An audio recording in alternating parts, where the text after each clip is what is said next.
The real world is a very difficult place, really tough place, really demanding place. And if you've been coddled, which unfortunately a lot of children are today, and have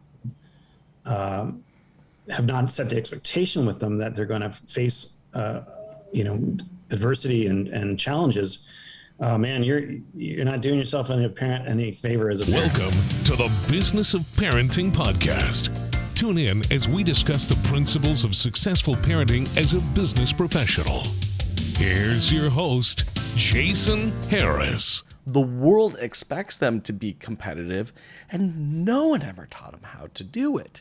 Well, I think you're letting your kids down if you're not setting them up for that expectation, because the reality is, as you know, as soon as those kids walk out of the last days of school and they walk into the real world is a very difficult place, really tough place, really demanding place.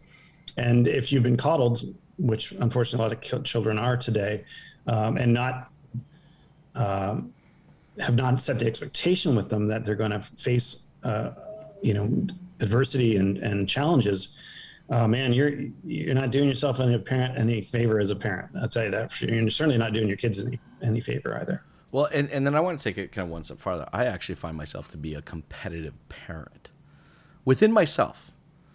And I want to make that really kind of clear, right? Because I think sometimes as parents, we're influenced by what we see out there as quote unquote great parenting. I mean, look, social media is the worst for this, right?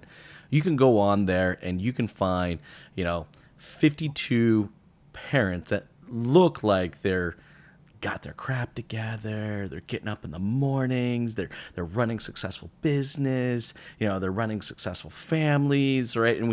And for some reason we get competitive to these people that just really probably not real. I mean, look, I shoot video all the time. Okay, I can tell you right now. I tell everybody like you must be shooting video all the time. I'm like, you're seeing like a 6-hour period of my entire week, and that is it. That is literally all you're seeing. You're not even seeing it's just the tip of the iceberg. And I would love to kind of get your thoughts on how as parents we stay competitive with ourselves, but don't become judgmental to the point where we stop just because we've made a few mistakes. Yeah, I don't know. I guess I just look at it through the lens of, if I do a good job, if I keep the principles in place that I want to have for my children, I know the outcome is going to be there. I know it. Okay, I like anything in life, if you set goals, if you work hard, you can accomplish amazing things. So that's kind of how I look at it. But I'll tell you, one of the other things that I find that I've learned as a parent, and maybe this is helpful for some people out there, is if you have multiple children, I have two, I like to divide and conquer. I like to take one and I'll have like a weekend with one. I like that. And I think that affords me an opportunity to really understand each of them in their own ways and what makes them tick and what makes them kind of survive and thrive. So I like to do that, and it's something I would encourage certainly other parents to consider if it's available to them, right?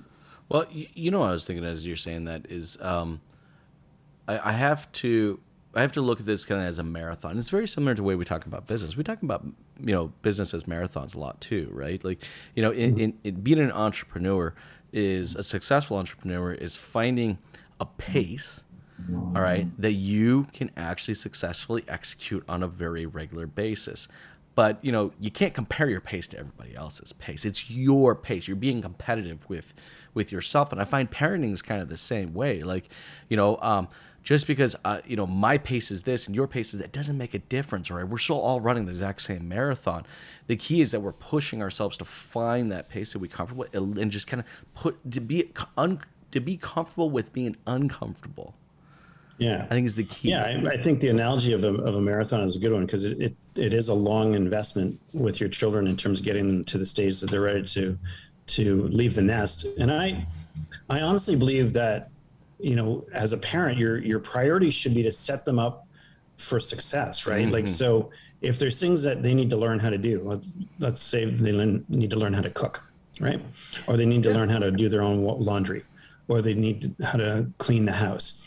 These are all things that if you don't teach them to do before they leave, they're not going to come out of the nest properly. They're not ready to launch, if you know what I mean. Thanks for tuning in to the Business of Parenting podcast with your host, Jason Harris. Don't want to miss new content? Be sure to check out the full podcast library at strategywithjason.com to stay in the know. Remember to like, comment, and subscribe. Happy podcasting.